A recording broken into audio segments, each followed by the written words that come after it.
Guys, sa amin kami hello shoutout. Nandito tayo sa harapan ng Supreme Court. Nandito ngayon ang mga nag-file ng motion para ipatuloy ang paglilitis sa complaint kay BP Sara.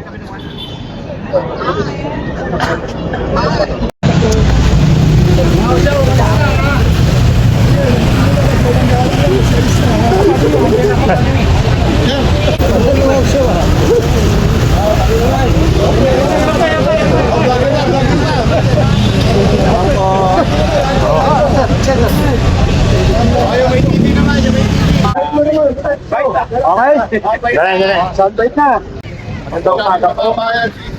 Magandang umaga po sa ating lahat.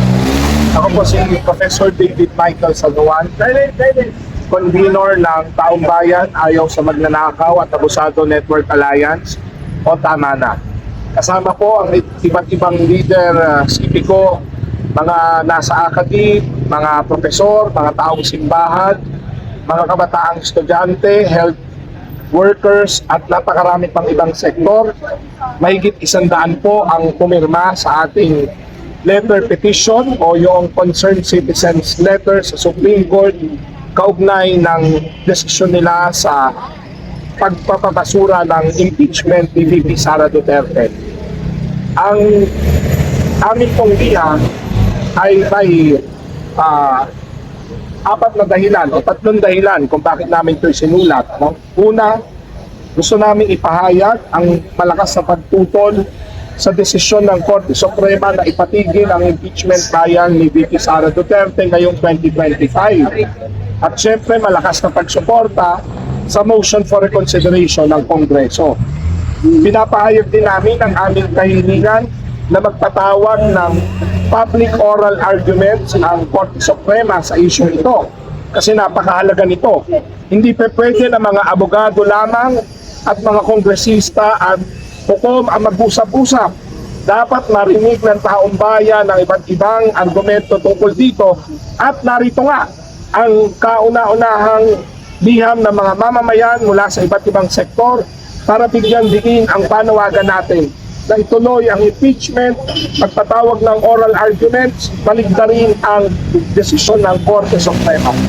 Umaasa tayo na mas magiging malinaw ang patayan ng panawagan natin na i-reverse yung decision kung magkakaroon ng public oral arguments. At syempre gusto natin mangyari, eventually payagan ng Korte Suprema, papayaan nila na kampanan ng Senado ang tungkulin ito na simulan na, ituloy na ang trial, anong nakalagay sa konstitusyon, forthwith o agad. Iyon ang nilalaman ng aming letter na may mahigit 100 signatories, mga profesor, healthcare workers, mga taong simbahan, mga leader ng iba't ibang progresibong organisasyon, mga kabataang estudyante at marami pang iba. Sa mga magbibigay po ng email address ninyo sa amin, i-forward namin sa inyo yung buong kopya pati yung signatories para pwede nyo rin mabasa at maipamudmod pa. At ang panawagan natin sa mga kapwa kababayan, magsalita tungkol sa isyong ito. Uulitin natin, kaya natin ginagawa ito dahil ang impeachment, ang kaso tungkol dito ay hindi simpleng legal na usapin. Ito ay usapin din ng bitukang kumakalam ng ating mga kababayan. Diba, usapin ito ng korupsyon. At gusto natin matapos ang korupsyon, nawakasan ang korupsyon. Para mangyari yon, dapat matuloy ang impeachment para mabulgar ang katotohanan, magkaroon ng accountability sa ating bayan. Yun po ang paninitigan at maasa kami na susuportahan din ng iba pang mamamayan ang ating sinasabi. Kung kayo po ay may mga paglilinaw, narito rin po ang iba pa namin mga kasama. Muli ako po si Professor David Michael Saluan, convener ng Taong Bayan Ayaw sa Magnanakaw Network Alliance o Tama Na, isa sa mga organisasyon na nanguna sa pag-aay ng letter. Tatawagan din ba kayo? Oh my God! Alright, David! Kasi bukas, mabobotohan daw nila kung magpupunta sila ang impeachment. Kasi naka-indicate sa letter na dapat kaya ganito sa with the trial, but As we know, may mga senador na gusto na tuwin na lang ang impeachment ng Congress. Bong Palantino, Secretary General ng Bagong Alyansa Makabayan. Tayo po ay pumirma dito sa sulat na inihain natin sa Supreme Court. Ang bayan po ay magkakasa ng protesta sa harap ng Senado bukas. Nanawagan tayo sa ating mga kababayan. Tayo ay sumugod sa Senado. Bantayan natin ang Senate proceedings. Ipanawagan natin na ituloy ang impeachment trial sa halip na ibasura ang impeachment. Ang bayan din po ay magkakasa ng protesta next week, Martes, sa en-banc session ng Supreme Court. Nanawagan tayo sa ating mga kababayan, bantayan natin ang Supreme Court, manawagan tayo na i-reverse ang kanilang ruling. Ang impeachment po, ito ay isang political na proseso. Huwag nating hayaan na ang mag-usap-usap lang dito ay mga mambabatas, ang Supreme Court, ang mga institusyon. Kailangan ipakita natin na ang taong bayan ay tindig po ay ituloy ang impeachment trial. Kaya po ang usapin dito, tamang-tama po, budget deliberation sa Congress, ang tunay na usapin dito ay gumastos ng confidential funds na hindi maipaliwalag ng maayos. 125 million pesos in 11 days, 600 million pesos ang kabuuang confidential fund. Kaya ano ang kinakatakot? Ayaw buksan ang bank account, ayaw ituloy ang impeachment trial, ayaw ipakita ang ebidensya. Karapatan ng mamamayan na malaman ang katotohanan, kailangan magkaroon po ng pananagutan at hustisya sa ating bayan.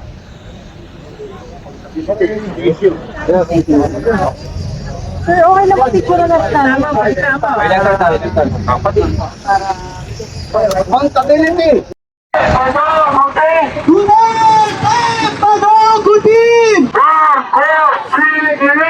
Ang mainit na pagbati po sa lahat ng mga motorista, mga estudyante, sa lahat ng mga mamumuhay. Ang naririnig ng ating programa dito mismo sa tarangkahan ng Korte Suprema. Bilang mga mananampalataya, siniwala tayo sa konsepto ng Holy Trinity. Pero dito sa gobyerno ng Pilipinas, merong unholy and Trinity. Yan ang pagkipagsapwatan ng lahat ng tatlong sangay ng ating pamahalaan. Ang diktatura, ang diktatura at ang eksekutibo. Ang pahabaga ng hinusan ng impeachment process sa pagitan ng batasang pambansa at lalong-lalo na sa Senado ng Pilipinas ang mismong proseso ng impeachment at ng mismong sinasabi ng konstitusyon na dapat forfeit na idulong na ang proseso ito. Mismong batas, mismong proseso ng pamahalaan ay mismong pinabalik ng ating mga magbabatas. At dariyan naman sa makailan ang naging desisyon ng kataas sa hukuman upang balitalin ang panawagan ng mga mamamayan. Talagang tandaan na ang pinakamalaking abudyog sa ganitong klaseng pagnanakaw sa ating bayan. Ang pinakamalaking hadlang para yutan itong impeachment process ay walang iba kundi si Marcos Jr., ang Pangulo mismo ng Republika ng Pilipinas. Sa kanyang mga sentimiento, sa kanyang kapagalan at kawalan ng aksyon, batid ng kabataang Pilipino kung bakit hindi matuloy-tuloy sa ilalim ng isang Marcos Jr. Okay guys, like for more tayo dyan. Salamat sa inyo guys. So, nandito tayo sa harapan ng Supreme Court. Sa impeachment process. Nagsagawa ng rally ang mga kabataan, no? At sinisigaw, convict Sara now, at reverse Supreme Court ruling. Pilipinas na kung saan panahon pa lamang ng batas militar, itong napakakurakot na pamilyang ito, mga Marcos, ang sa mismong naglustay sa kaban ng bayan. Sinasabi na 30 milyong dolyar ang ninakaw ng mga Marcos mula nang maupo sila hanggang sila ay mapatalsik ng mga mamamayan sa pamagitan ng aklasang EDSA. Mismong Korte Suprema noong 2003 ang nagsabi na 25 billion pesos ang tiyak na ninakaw ni Marcos noong panahon ng diktadura. At alam natin na hindi walang sala ang kanyang anak dahil si Pwestong Bongbong Marcos bilang gobernador ng Ilocos Norte ay kasabwat sa mga pagnanakaw, kasabwat sa mga pagpaslang sa mga mamamayan. noong panahon ng dikadura at lalong nakita natin ang pagnanakaw ni Bongbong Marcos hindi lamang sa pagpapahintunan ng lamang kapatagan na hindi pa ipagtuloy ang impeachment process kundi sa napakaraang pang mga polisiya sa loob ng 3 taon. Kasama na riyan ang kahalaga investment funds. Kasama na riyan hindi pa doon kung saan napunta ang bilyong-bilyong mga flood control projects. Kasama na riyan ang sunod-sunod ng mga palpak na So, isang pagkakas kung bakit kumikilos ang mga kabataan. Sinasabi, pagkakamaraan tanongin na hindi kami nabuhay ng panikot. Hindi palinaw at kasaysayan dahil inahalam ng kabataan ng kasaysayan ang lipunang Pilipino na may nagdakaw nitoon kung bakit nanatili na napakalupok ang kalagayan ng mga mamamayang Pilipino kung bakit napakarami hindi ang tamay ang pag-aaral kung bakit napakarami pa rin ang pumipila sa mga publikong ospital dahil ang Philippine General Hospital kung bakit 7 million Pilipino ang parang bahay sa kasalukuyang panahon. Ito ang mga nagbibigay sa atin ng mga kailan pagkabalin ang lipunan at kaysayang Pilipino ang matuto ang kabataan na hindi lamang magpatasan magpapatalsik ng mga Marcos at mga Duterte hindi ang sistema isang sistema na makapurok na sa kapitalista duluan ng mga Marcos at Duterte kaya ating panawagan ang tao ang bayan Kanina, nag-file din sila no, i-continue yung pag tanghali, Bongbong Marcos. tinatawagan natin ang pagbansang tagapangulo ng Matigil ating yung bayan paglinis. upang pag-usapan ang aping kalagayan ng ating kabataan. Nandito Sila po si yung Bing scholar ng bayan. Gomez. So bilang taxpayer,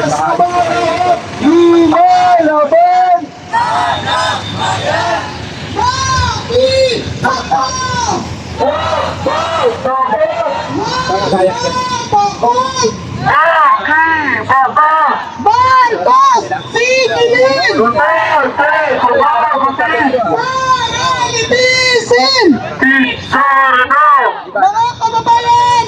Narito po sa harap ng Korte Suprema ang mga kabataan mula Guys, like more.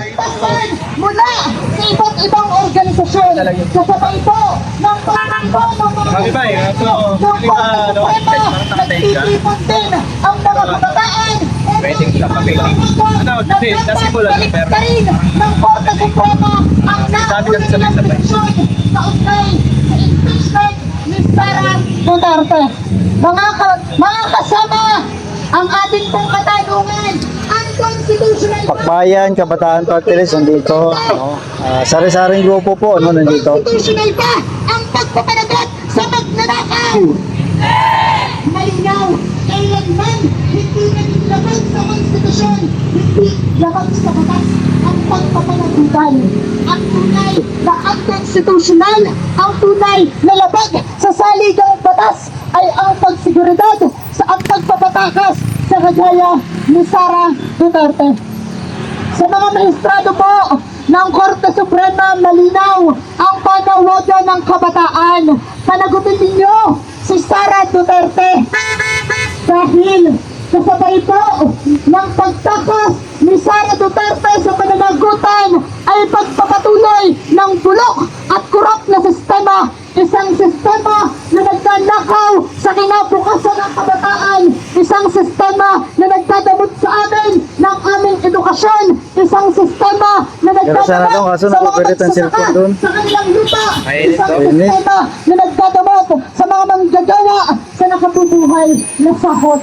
Ang pagpapanagot po medyo matraffic lang ito ay hindi lamang dahil sa pagnanakaw sa inyong pondo ng bayan.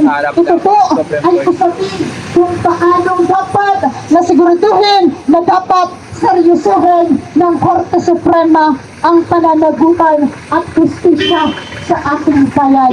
Sa mga ganitong dahilan po, walang ibang dahilan ang Korte Suprema kundi ang mag-isa sa mga kabataan at kung magmamatigas ang Korte Suprema kung magmamatigas ang lahat ng sangay ng gobyerno. Hindi po manginili ang kabataan na kumilos. Kaya naman, ngayong araw, narito po tayo sa harap ng Korte Suprema, pinili ng kabataan na tumungo sa lansangan dahil kung ipagsagamot ng sistemang ito ang hustisya, ang mga kabataan mismo ang kikilos upang kamtin ito. Handa ang mga kabataan na ituring ang lansangan bilang pinakamalaki, pinakamakapangyarihan na hukuman, isang hukuman ng mamamayan, isang hukumang bayan isang hukumang bayan na nahuhukom ang pagpaparusa sa lahat ng magnanakaw, hindi lamang si Sara Duterte, kundi maging si Marcos Jr. at lahat ng kanilang kasapakat. Kaya asahan po ng gobyernong ito na hindi ito ang huling araw na kikilos ang kabataan. Tuloy-tuloy na kikilos ang kabataan sa mga pamantasan, magpapakilos ng kapwa kabataan, magpapakilos ng mamamayan upang tiyakin na maganagot si Sara Duterte, upang tiyakin na baguhin ang sistemang naghahari. At silang disgusto ng kabataan sa kapalpakan ng Korte Suprema, hindi natin pupunitin ang pasya ng Korte Suprema, isang patunay kung paano ayaw ng kabataan at kailanman hindi natin matatanggap ang pagbababoy ng Korte Suprema at ang lahat ng opisyal ng gobyerno. Mali! Marcos! Singilin! Sara Litisin! Ang tao! Ang bayan! Tuloy ang laban! Maraming salamat, Melvin Gomez mula sa Angat Bayan. Tunay na ang pagkilos ng mga kabataan tungo sa lansangan ay nagpapatunay na hindi natatakot ang mga kabataan lumisan sa kanilang mga klase at paaralan upang singilin ang mga nagkasala sa bayan. Maraming salamat sa lahat ng ating tagapagsalita at sa lahat ng bumalo sa ating pagkilos ngayong hapon. Tunay nga na sa sama-samang pagkilos ay magagawa natin ito.